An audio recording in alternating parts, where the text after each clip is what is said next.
Hello, welcome back to Meerkat Chris and Kathleen.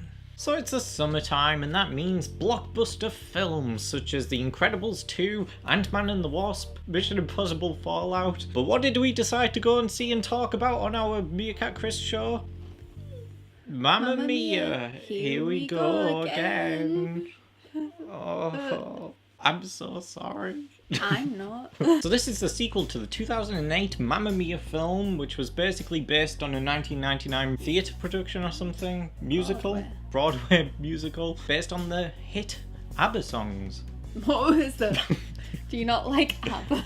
They're alright. Basically what the first one, if you guys don't know, is about is... The main lady doesn't know who her father is, so she invites the three possible fathers, and then, yeah. And then the second one is basically... Amanda Seyfried's character Sophie, who is the granddaughter of Donna, who's... No, she's not! She's the daughter! Donna has died. Yeah, that's the depressing part, I think. So now Sophie's reopening this hotel of Donna's in Donna's memory. Yes. And throughout the film does a lot of flashbacks to Donna's younger life and shows us how she met Sophie's fathers. Yeah. And got the hotel, I guess. So what did we like? Well, not a lot. Oh, I liked it. Speak for yourself. Okay. You see, I thought the flashback idea was intriguing, and I liked it for the most part because it felt like we were going to get to know something new about this film. Because I haven't really seen the first film, but I feel like I know enough about it to have gone into the second film. I knew that Sophie didn't know who her dad was, but she basically, by the end of the first film, was like, I don't care who my dad is anymore. I like all three of you. So she keeps all three of her dads, and that's all I knew. And by the end of this film...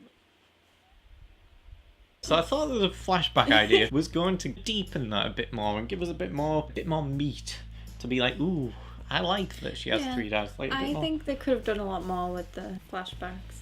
Like, basically what they did with the flashbacks was we had young Donna, and she graduates from college or whatever it is, and then she decides, ooh, I want to go to Greece, because that was her character motivation. And so she goes to Greece, and she stumbles across these three guys throughout, like, a couple of weeks or whatever it is. She meets one of them in Paris. But anyway. Okay. Then she decides, oh, I want to settle down in Greece, because that's like the first and only change in her character development plot. Yeah, and she basically ends up living in this hotel that she finds, which is the hotel in the first film. It's a farmhouse that she turns into a hotel. Okay. Sorry, Kathleen. Make it sound like she just moved into a nice fancy I'm just hotel. trying to summarize. Okay, so what do you like? You liked the flashbacks. No, I didn't. You liked the idea of the flashback. One of the reasons I liked the idea of the flashbacks is because of the casting of young Donna, who's played by the Baby Driver woman. She's called Lily James. Lily James. I thought she had some nice screen charisma. She was like intriguing. Just her screen presence was really nice, and she seemed like a nice woman. Oh, right. As in, like, when you're watching a film, you're like, oh, she's fun. She was like that in Baby Driver as well. Yeah, like she's just a nice person. Whereas everyone else is just, you kind of feel like they're doing an imitation of their future selves. Yeah, like Donna's two friends. Yeah, they both felt like imitations for the most part. Whereas Donna felt like you could have just watched this film by itself and you wouldn't even know that she was doing an imitation or whatever it was. But she was definitely the only interesting character for me. Well, I liked the songs. Yeah, the songs are alright, but they're like, 30 years old now, so they were already good to start with. Yeah, but I liked how they have them on screen. Oh. You see, I like the Mamma Mia one. Yeah. When she gets to the karaoke and does that bit, I like the Mamma Mia one, but that's really all I liked about the musical stuff. What else? Except for Pierce Brosnan. Oh, I also liked when Pierce Brosnan got sad about Donna being dead. So I thought that was a bit of good acting, and it was really the only part where I was like, I felt for them. I was like, oh. They only got married 4 years ago. I know, in and this timeline. I liked the nice close-up of him, and you could see all the expressions, and he was really trying to act sad, and I was like, oh. I don't know if that's because I just like him as James Bond, and I was like, oh, don't get sad. He hadn't seen her in, 20 years, and then they finally got back together after years of him loving her, but without telling her, and then... She passes away. They're married, and then 4 years later, she's dead? I don't know. It's horrible. But the thing is, they don't do anything else with that. Yeah, That's they could do his, some that more was with that. like, you might as well take him out of the film after that because he serves no purpose No. really. He's nice to Sophie when that storm comes. That's like one of the only instances where it juxtaposes that from the flashback, because he does a similar thing as the younger self, doesn't he? Oh, With yeah. with the storm, because it happens at the same time for some reason. Oh, yes. That's like the only two interesting things they do with that character, so they might as well just had him gone. So according to that, that's all you liked about That's the all I liked about the film. That, I liked Pierce Brosnan getting sad. I liked the Mamma Mia song. I liked that as a scene. I mean, young Donna I liked the casting of young Donna. and parts of the flashback. And I liked the idea of the flashbacks. That's all I liked. Sorry, guys. No. Now, let's get on to what we, but mainly me, Yeah. didn't like. I liked some of this. I think you liked this more than me. Yeah, I did. I gave it a high rating. I don't think it works very well as a musical. It's basically how I wrote one of my musicals. Yeah. After seeing the first Mamma Mia, I made an Avril Lavigne musical, and I basically just got all of her songs and thought, what can I make a story out of these No, songs? yeah. That's exactly how this one feels. It's like they were like, oh, what songs have we got left? These. Yeah. Let's string them together in a really incoherent plot. And examples there's of no this story to it. Is the song Fernando. Fernando that just comes out of nowhere. Where Cher, who we'll get onto, makes no sense to be in this film. She looks at the guy and just goes, Fernando, and then starts singing the song. Like, they could have at least made it so that Fernando guy turns out to be Sophie's real granddad or something, but no. Nothing interesting. It's just, Just there sing so it. that they can have that song in the film. I mean, I do like that song in it. Yeah, but this is... but I'll that's get onto that in a all. bit. Another example of that is, like, the first real song in it is that When I Kissed the Teacher song. They add in the fact that Donna graduated Just Just- so they can use that song. so they can use this song. And it doesn't really feel right in the scene because the main chorus is, When I Kissed the Teacher, or whatever it is. And they actually show her physically kissing one of the teachers, and it's It's weird supposed to be that all it's a- rebellious and such, but it just comes across as really cringy and out of character for the film and the scene that we're Yeah. talking about. See, I think they could have used that if they made it a guy teacher, and it was like if they did a proper prequel film about Donna, because it kind of shows how she kind of like went a bit rebellious and got with lots of guys and stuff. I guess. But to just have it in a random graduation was Well, a bit this weird. is what we're talking about. It's like, as a film, if you were writing a musical from scratch, you wouldn't have When I Kissed the Teacher in it. They just had to show that because it's in a It's song another from song. 30 years ago, and they had to include that, and it Maybe comes 'cause it's a- really off in a film's narrative, and character development doesn't work. It's just there because it's in the song, and this is my main issue I think I have with this film. That they just do things because the song says to do it, and it doesn't work. They did that with the first one too. a I know, bit. but Oh yeah, and missed opportunities. They could have at least done something with the Fernando song and made it part of the plot, but they just sang it. they just sang it. And like with the whole meeting the young versions of the dads, it's like they could have done more with that too, I think. This and is like the you, thing. for example, you got confused with who was who. Yeah, at because parts. the two, Colin Firth and Pierce Brosnan's younger selves come across as looking and sounding identical to me. Like, they don't look identical, but when you go in between scenes and you don't really give much context to it, you can't keep track, and I lost Especially track. since you didn't remember the names of the characters. I didn't so- remember the names of the characters, so I thought Pierce Brosnan's younger self was the first guy who turned out to be Colin Firth's younger self, and then I got lost and I And didn't this have a clue what was also going on. links into some continuity errors. So we've got We'll some get to that continuity. later. Yeah, okay. What else? So, no character development. Yeah, which this is is just- links to why they were basically the same character. Yeah, no, nobody has. I don't know how this is in the first film. I don't know if they're actual characters, but they're just like a guy after a guy after a guy, and they kind of have something like one has a boat. That's the only way I can identify him as a separate character. Maybe one has a stronger, thicker he has- British accent that sounds more posh. But Bill has a boat in the first one anyway, so that's not even new to this. So that was like one thing I thought was new that wasn't. The only one who felt like she was getting something was the younger Donna. She's graduated and she's like, oh, I'm going to visit Greece. And that's her motivation. She goes to do that. Yeah. And then halfway through the film, she has a moment and she changes. And she's like, I want to live in Greece. Well, it's not Greece, it's an island. Oh, I'm sorry. So she goes to this island in Greece. Off Greece. Oh, right, Through it. okay. Yeah, just say what you were saying. So the only character that I thought had any real character... The only character that Chris thought had any real Oh, character okay, okay. development. She wants to live and stay there with that guy, Okay. Sam. Okay. But that's the only progression as a character she has. Yeah. Apart from the fact that she has a baby, but we already knew that. Other than that, I can't think of anything for any other character, really. Well, I mean, Sam's character, turns out he was having an affair, which we already knew, though. Major issue with the film is that we learn nothing new. We already knew.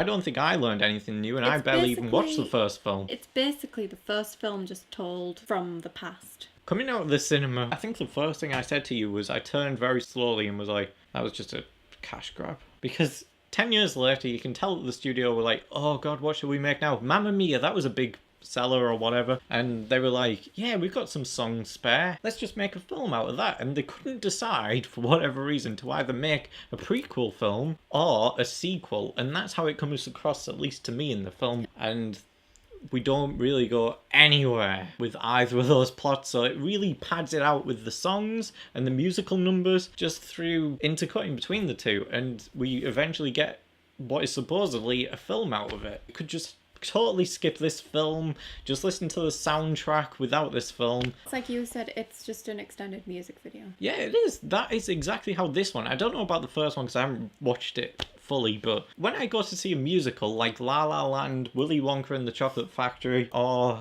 what's the plant one? Little Shop of Horrors. Like, they have Rocky Horror substance. Picture Show. Like, they have substance and things that they're going to talk about. They have proper characters with proper motivations and development and arcs and, you know, things that happen. Whereas this Mamma Mia film, it's like, we just get the simple premise, the simple motivation, and then it's just songs. It's just an extended playlist of music videos, in my opinion. It's not a film. Like, I can understand why some mums might like it, some mothers. Excuse me, I like it, and I'm not a mother. And Kathleen, maybe. ABBA fans might. Yeah, ABBA fans. If you like the songs, I can understand that you might get that instant gratification of enjoyment from it, but I cannot understand why somebody would say, oh, I like that as a film, because it isn't a film. It has nothing worthy of a film there. I'm sorry. I'm sorry for rambling. We can say this at the end, It's because... a little bit of a rant. I'll calm down. Now let's go to the thing that we mainly want to talk about. Okay, and one of the main reasons we're making this video is that particularly Kathleen wants to discuss the many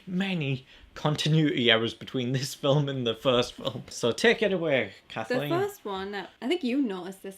Oh actually, yeah, this was something I noticed. That the years between the films, it makes no sense. Because this film, the new one, Here We Go Again, clearly states within the first time it goes back in time, it states it as 1979. And this is where we're going to get into the contradiction. Because the first film is supposedly set in 2008. Because we have all the technology from 2008, so it can't be set any earlier. And this film, set 5 years later, but is really 10 years later, is definitely set in 2013 at the earliest. Because we have things like iPhones, modern iPhones in it. So it's set there and there. The iPhones might even be more modern than it I should think actually be. You've got an iPhone. Yeah, and this one came out in 2013. Yeah, and the iPhone used in Mamma Mia, Here We Go Again, and they have a close-up of it, so they're like aware of it, is massive and it's so modern. So that sets it in 2015-ish. But it's supposed to be 2013 because it's supposed to be 5 years later, because Sophie is 20 in the first one, and in this one she claims she's 25. Here's where the maths doesn't make sense, because if you're deliberately stating that the prequel is set in 1979, that sets it roughly about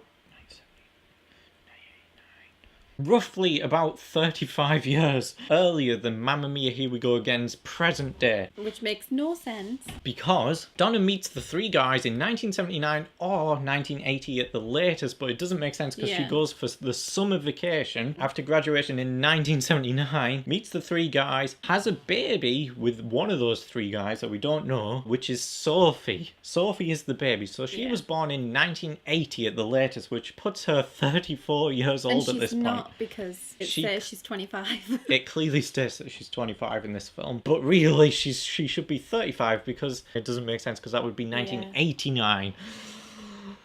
Oh, the timing of this film is 2013. They've obviously not realised that the actual Broadway one that came first was obviously set in the 90s, which would make sense for it to be in the 70s. And obviously it is the 79 because that's when ABBA was popular. And this is what I don't get, because the studio must have thought, ooh, let's set it around the popular time of ABBA without realising what they're actually doing. Yeah, and it just makes no sense for it anyway, because Like you pointed out as well, like Meryl Streep is a lot older than Yeah.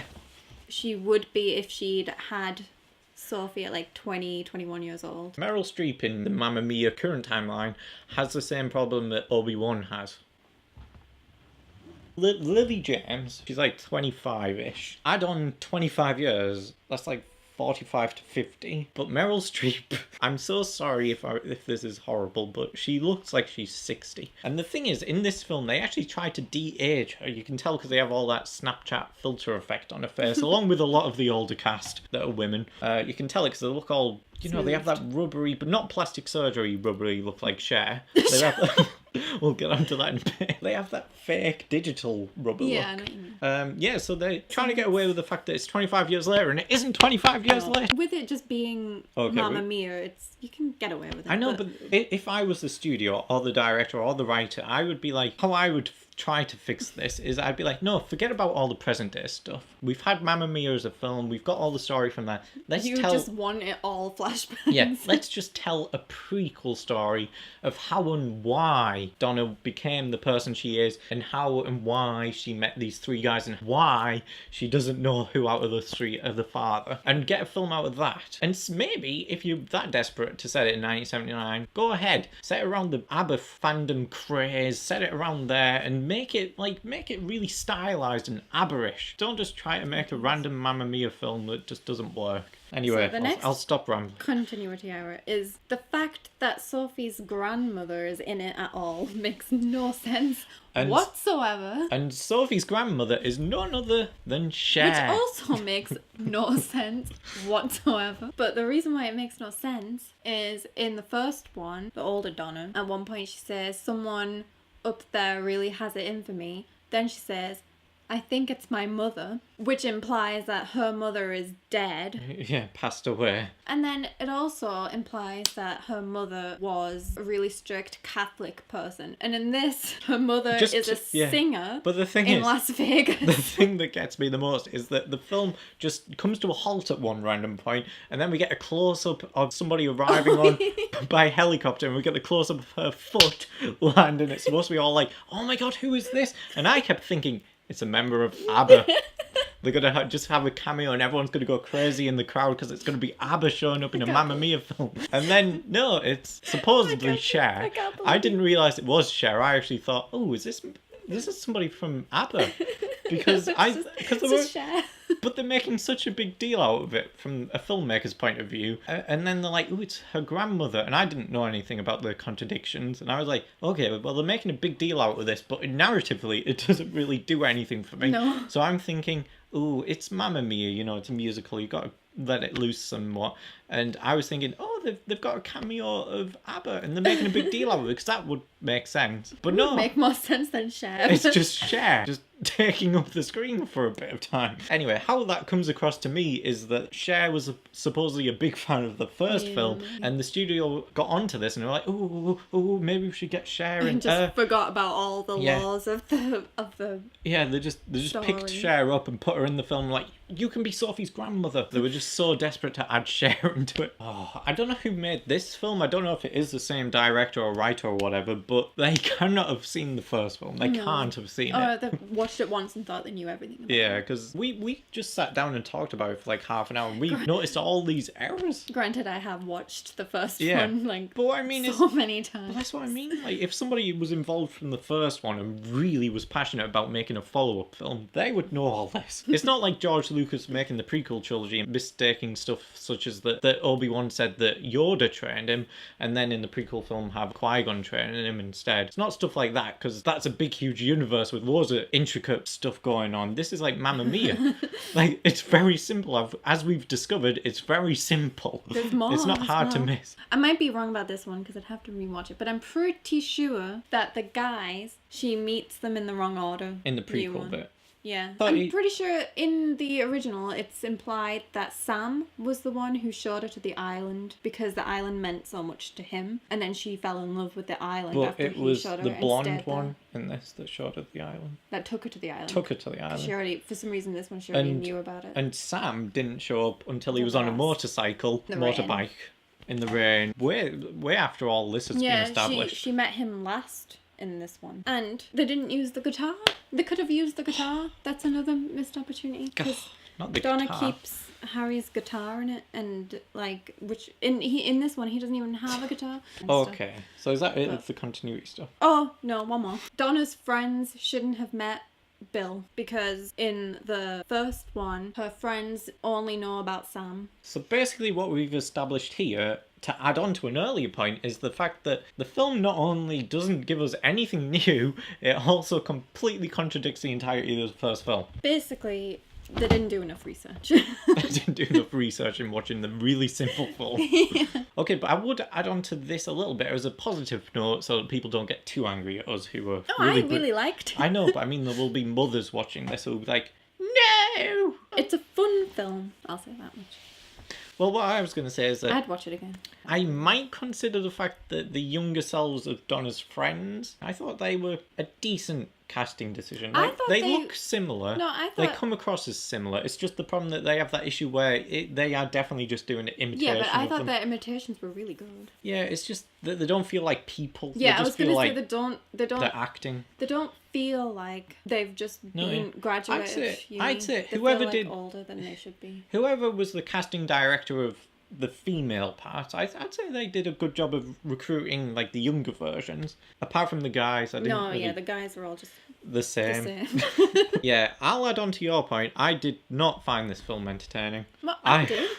You can. That's not what I said. Maybe I'm just the completely wrong audience for this. Yes. I'll admit that. But I'm looking at it from a film perspective. Like, I like some musicals, like I've said, but this is just an empty film to me. And speaking of it from an entertainment perspective, I couldn't get into the film for at least a good half an hour because they have that issue where I do have with films like La La Land, where they just start off this musical film with a big, huge musical number, and everybody's singing and dancing, and To a bit like, whoa. yeah, it takes me off guard, and I'm a bit like, I literally do this in the cinema. I like, oh.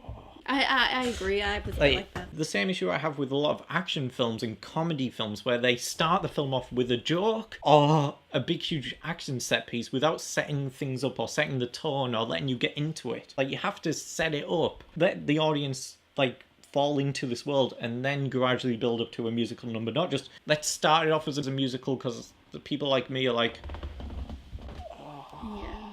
but I just thought the film was largely boring because it had a lot of pacing issues. I did not have a clue where the acts were because, like, I didn't know when we were in the second act because I thought we were in the second act, but it turned out to be the third act, and it turned out to be the end of the film. Like, you know, when she has the baby all of a sudden. Wait, you thought that was the second act? Yeah, I thought this was all part of the second act because what I mean is that we haven't progressed. There's no intriguing plot elements to move us on to new pieces throughout. It's just like, it's all the same thing.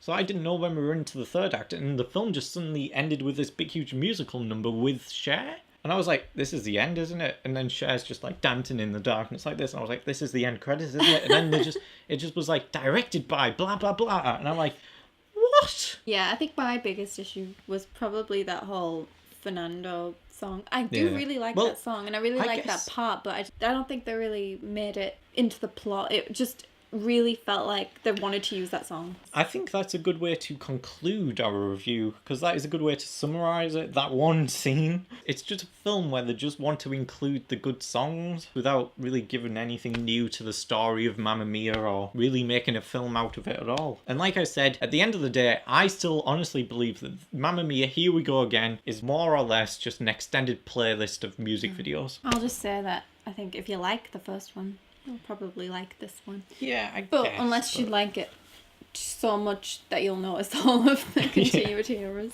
So yes, overall, Kathleen, what would you give Mamma Mia, Here We Go Again? What did I give it? An 8 point? Well, do you want me? I keep note of Kathleen's ratings as well as my own, and give a little summary of what she said afterwards. And let's have a look at what. Oh no, I don't know what I said. And let's have a look at what Kathleen's early reaction response to this film was. I don't know what I said. You gave it you gave the original an 8.5 because your quote for that was 10. No. 8.5 maybe. So that was your review of Mamma Mia. We'll get on to your Mamma Mia 2 review, which is a 6.9. So you didn't give it as high rating as you thought. Maybe if I watched it again. I don't know. And your quote for that was, well, it was fun, but it wasn't a very well made film. Yeah, it's true. Haha. Is what you said after that. But they got a lot wrong about the past. I'm only giving it a higher score than I would than a normal film because it's Mamma Mia.